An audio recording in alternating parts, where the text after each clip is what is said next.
Okay. Um, well, this is my ending for week 3 for keto, and I kind of say that in a, mm, I don't know, quotish kind of way. Primarily because I mentioned last week I would be coming to Europe, and I would probably end up not really sticking with keto very well, and that definitely happened. And it's not even because of me like consuming a large amount of bread or something, but it's other food choices that I've been making. Like I've been consuming something called fil, which is a Swedish. Uh, it's like it's called sour. It's like sour milk, so it has the consistency of in between like milk and yogurt. So it's definitely thicker than milk. It's and not a bit thinner than yogurt. But I love eating that in the morning, and so that's what I've been eating while I've been here. And feel is a dairy product, and so it does have quite a bit of carb in it. No sugar or anything like that, but it still has quite a bit of carb. Um, so, I mean, be that as it may, that's what I've been eating, and I'm okay with it. And it actually kind of gave me a lot to think about. I've been doing a lot of reading about other women who have gone from the ketogenic diet and have been very successful and have lost quite a bit of weight. And then some of them, when they defer back to the way that they were eating before, of course, gained a ton of weight back. And that saying that, I have no idea like what they were doing. Like I don't know if they were just eating a lot more and they just stopped counting like their calories and macros, or if they don't work out at all. Like I have no idea like what their normal schedule is. That being said, I mean, it makes sense to gain weight back if you're not active and if you tend to eat more than you burn. Um, you know, it's scientifically proven that you pretty much lose weight by burning more than you consume. Um, so that being said, while I've been here, though I haven't been very keto, I'm still eating around 1,000 calories, if not less. And if it's less, I mean, I'm not talking like 500 calories. It's more like 850 to 900 calories. And again, like that's not a huge deal for me because I'm only 5'2", so I'm not super concerned about me not eating enough. I don't let myself starve. I eat when I'm hungry, and if I'm not hungry, I don't eat. Um, I will say one of the nice things that I've been doing, and I don't think I really talk about this very much, not even in my blog, but I do use my Fitness Pal to track my macros and to track my carbs and my calories, Um, and obviously that's the best I do the best I can with it. Sometimes, especially when right now, for the past few days, I've just been eating out, right? So I left the States on Thursday in the afternoon, and I tried my best not to eat the crap they were giving me on the plane. It is unbelievable, like, how much bread is being shoved in your face when you're not paying attention to it. So, for example, on my way here, on the plane, my options were chicken, rice, and veggies, or pasta, which was the vegetarian option, or the one I ended up going with was chicken and salad. But the chicken is like the processed pressed chicken, so it's not very good in my opinion. And that was like the meal, like that was the dinner. And then we got a snack later on, which was a sandwich. And I'm talking like it was more bread than actual meat and cheese. So I didn't end up eating that. And then breakfast was what was breakfast? Breakfast was they give you a box and it was Noosa yogurt, which you might be like, oh, yogurt, that's not so bad, except it's Noosa yogurt with honey, so it was like all sugar.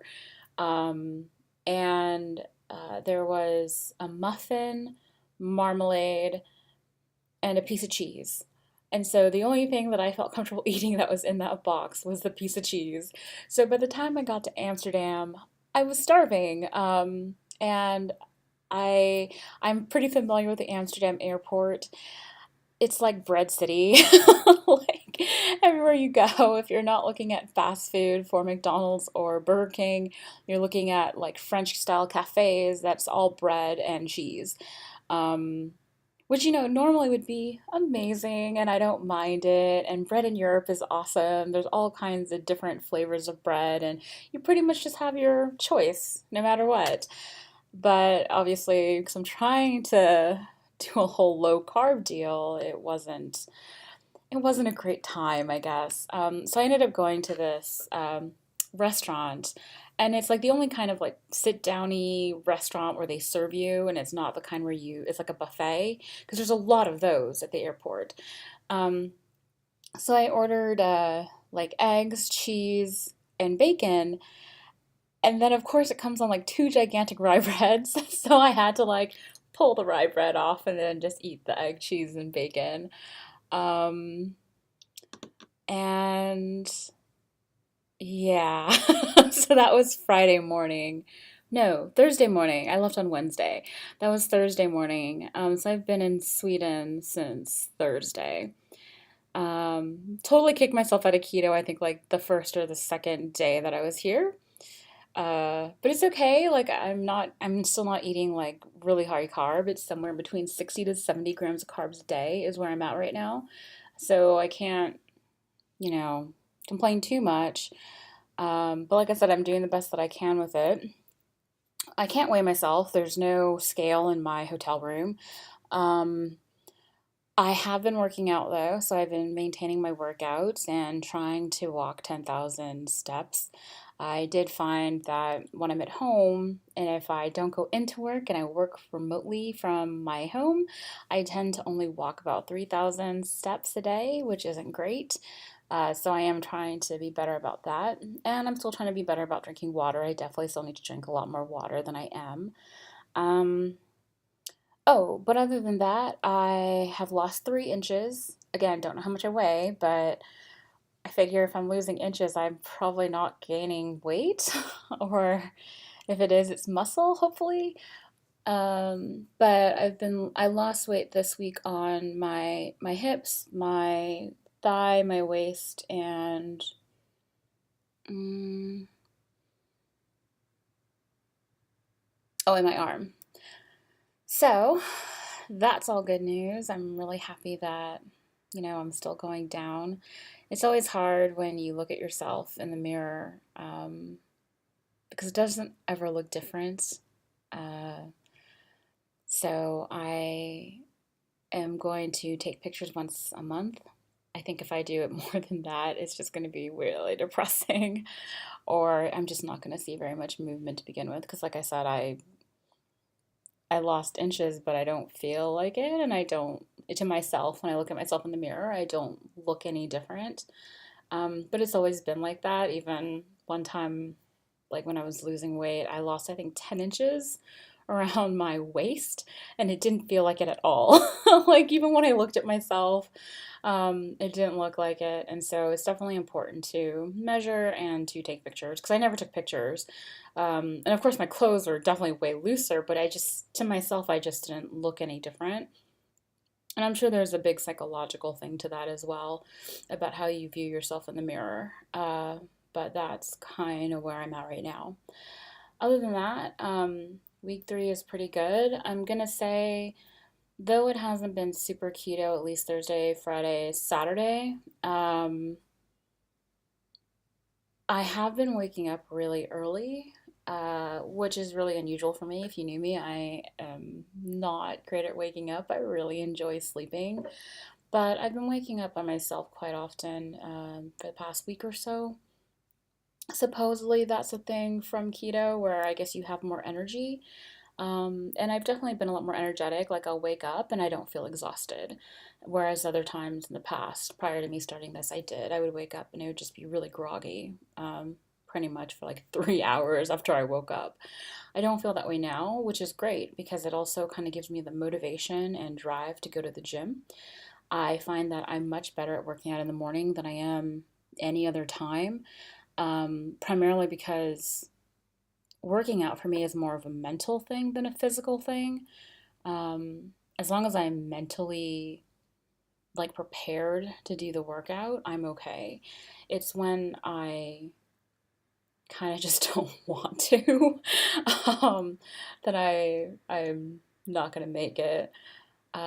Because I kind of feel like physically I'll just kind of push myself through whatever I need to push myself through. But if my mind or my head isn't really there, it's not gonna happen. So, um, other than that, I mean, it's going pretty well. I did come up with a stupid hit routine this today, which made me want to die. Like I mentioned before, usually I'm like 5 minutes in and I want to kill myself. Um, but today I did a hit routine where it was 5 minute warm up on the elliptical, and then I um, did alternating minutes. So I went really fast and then I kind of slowed down, went really fast, slowed down for 10 minutes. And then I got off the elliptical, I did 10 burpees. Then I got back on the elliptical and I did it again. I went really fast, really slow for 10 minutes. Then I got off, did 10 burpees, and then I did it again. So I did it 3 times total. If you're looking for ideas for a HIIT workout, that one really sucks, which probably means it's really good for you. I was telling one of my friends about that, and she was like, that sounds really horrible. And I was like, yeah, it was really horrible. I kind of wanted to die after, like, when I got to, like, burpee number 25. I pretty much wanted to stop. But I didn't. I kept going because I only had her. Um, so that was a pretty good workout if you're looking for ideas. And again, I always post my workouts anyway on my blog, so you're always welcome to go there. I always put the link as part of my video as well. So other than that, I'm just gonna keep going. I'm starting week 4, can't believe it. And like I said, I know I've already kind of kicked myself off of keto, but every day is a day to just keep trying, I guess. I mean, there's really not too much you can do. My understanding about ketosis is that you can get back on it fairly quickly if you do fasting. I'm not gonna do that because I have to eat. Also because I work out almost every day except for 1 day a week. So I'm not going to do that. If I had to fast, I probably wouldn't make it. So, not fasting, but it only takes a couple days to get back onto ketosis. I am really looking forward to going home. I love being in Europe, but at the same time, it's really hard when I'm not making my food, just because I'm not sure sometimes what's in my food. Um, that being said, particularly what I know about of Sweden, they're really good about their food here. It's really clean. Um, they rarely have things with chemicals or anything like that in it. So the food in Europe, generally, to be honest, anywhere but the U.S., tends to be fairly clean. I remember this one, oh gosh, I think it was last year. I think I was traveling abroad for over a month, almost like a month and a half. And when I got home and I started eating the food again, I started to feel so sick because I think just the quality of the food wasn't as good. And that was me not eating out. Because I was in Sweden for quite a while, I think a little over 2 weeks, I ended up doing an Airbnb. So I was going to the grocery store and buying my food and making it. And then I was in Tokyo, I think, for 2 weeks or something like that. A little over 2 weeks, I think. Yeah, it was like 16 days or something like that. I was in Tokyo. And the food there is pretty clean as well. I didn't do an Airbnb, but I mean, if you've ever been to Japan, the food is amazing there. Doesn't matter where you go or what you eat, the food is always awesome. But yeah, so I think that's it. Again, another really long video. Sorry for that. But yeah, successful, well, semi-successful week 3. And then we'll see what happens for week 4. I will weigh myself next time. So hopefully I lost weight and didn't gain weight. Like I said, I mean, on one side, weight technically doesn't really matter. And honestly, it doesn't. It's all about like how you feel about your body, and it's about how you're sort of fitting into your clothes. Because like I mentioned before, if you do weight training, you're not always going to lose weight every week, unfortunately. But it is, like I said, all about how you're feeling. So, but for me, like I said, I really need to lose 20 more pounds. So just gonna keep going and hope for the best because I only have about 2.5 more months, I think. Um, all right, well, it was great talking with you guys and sharing my whole week. All right, bye.